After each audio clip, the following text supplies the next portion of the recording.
ચાલો મિત્રો વાત કરી લઈએ આપણે વિન્ડી એપ્લિકેશનના માધ્યમથી જે મુજબ હવામાન વિભાગે આગાહી કરી છે તે મુજબ કે વરસાદની શક્યતા છે.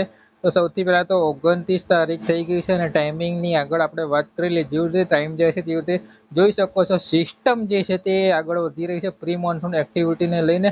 ને કોટા રાજસ્થાન આગળ આવ્યા પછી સિસ્ટમ થોડી નબળી પડે છે અને એને આગળ જતા કરંટ મળવાના કારણે પછી ફરીથી પાછી મજબૂત બને છે સિસ્ટમ અને મજબૂત બન્યા પછી જોધપુર થઈને સીધી તે સિસ્ટમ છે તે ગુજરાત રાજ્ય તરફ આગળ વધી રહી છે. જેમાં તમે અહીંયા ગાડી અત્યારે હાલ તમે જોઈ શકો છો મિત્રો કે આ સિસ્ટમ જોવા મળી રહી છે.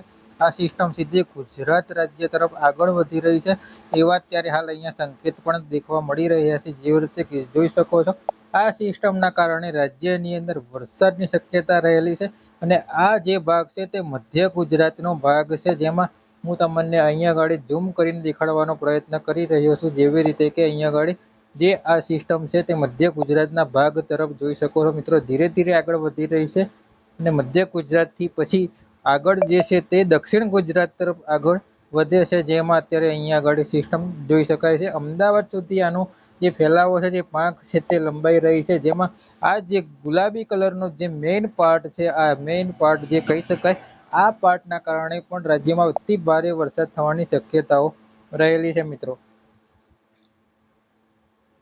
અને આ જે સિસ્ટમ છે તે સમય જતા જતા આગળ વધે છે અને આ પાર્ટ ઉપર આપણે એરો લઈ જઈએ છીએ તો જોઈ શકો અહીંયા ગાડી જટ આપણે વચ્ચોવચ એરો લીધો છે અને અહીં ગાડી તમે જોઈ શકો 27 mm નું જે માર્કિંગ છે તે અહીંયા ગાડી આપણે જોવા મળી રહ્યું છે. ખાસ કરીને 27.5 mm વરસાદ છે તે પડી શકે છે એટલે કે 1.8 ઇંચ સુધીનો જે વરસાદ છે તે અહીંયા ગાડી દેખાવા મળી રહ્યો છે. જેમાં આ ECMWF વેધર મોડલ છે તે આ રીતે અત્યારે હાલ અહીંયા આગળ આપણને દર્શાવે છે. આગળ જતા જોઈએ મિત્રો કે આગળ જતા આમાં શું પરિસ્થિતિ સર્જાય છે અને સિસ્ટમ આગળ કઈ દિશામાં આગળ વધે છે. તો આગળ જતા હવે ફરીથી નજર નાખીએ આગળ આપણે તો જેમ જેમ આપણે અત્યારે હાલ અહીંયાથી આગળ જઈએ છીએ તેમ તેમ જો અમદાવાદના ભાગથી આગળ પછી તે દક્ષિણ ગુજરાતના ભાગ અને મહારાષ્ટ્રનો ભાગ જેમાં જલગાંવ જેવા વિસ્તારોનો પણ સમાવેશ થાય છે.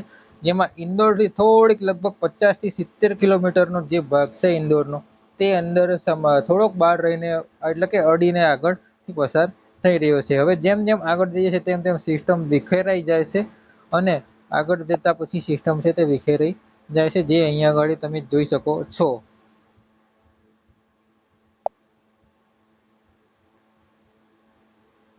તો અત્યારે હાલ આ રીતે આખી સિસ્ટમ નજર આવી રહી છે. પરંતુ ફરીથી 1 તારીખ થતા ફરીથી એક સિસ્ટમ તૈયાર થઈ છે જે કોટા રાજસ્થાન ઉપર થઈને ફરીથી ગુજરાત રાજ્ય તરફ આગળ વધે તેવી શક્યતા નિહાળાઈ રહી છે. જેમાં ગુજરાત રાજ્યમાં આ વખતે જે 1 તારીખ વાળી જે આ સિસ્ટમ દર્શાવવામાં આવી તેમાં આ સિસ્ટમ દર્શાવવામાં આવી રહી છે.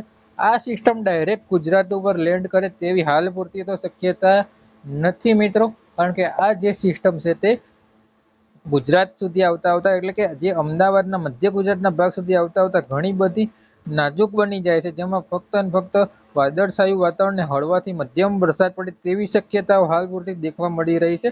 પરંતુ એ સિસ્ટમ પછી ઇન્દોર ઉપર જતાની સાથે તમે આ ઇન્દોર ઉપર જતાની સાથે ફરીથી તે થોડીક મજબૂત બનતી હોય તેવું અત્યારે હાલ દેખાઈ રહ્યું છે.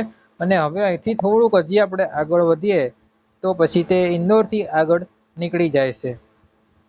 અને પછી 2 તારીખની વાત કરી લે તો 2 તારીખે રાજ્યમાં કોઈ વરસાદની શક્યતા નથી પણ રાતના 8 વાગતા ફરીથી હળવાથી મધ્યમ વરસાદી ઝાપટા જેમાં જોઈ શકો છો પડે તેવી શક્યતા જોવા મળી રહી છે. પછી રાતના 2 વાગ્યાની આજુબાજુનો સમયગાળો હોય છે ફરીથી એક સિસ્ટમ આવી રહી છે જે અમદાવાદ તરફ છે અત્યારે.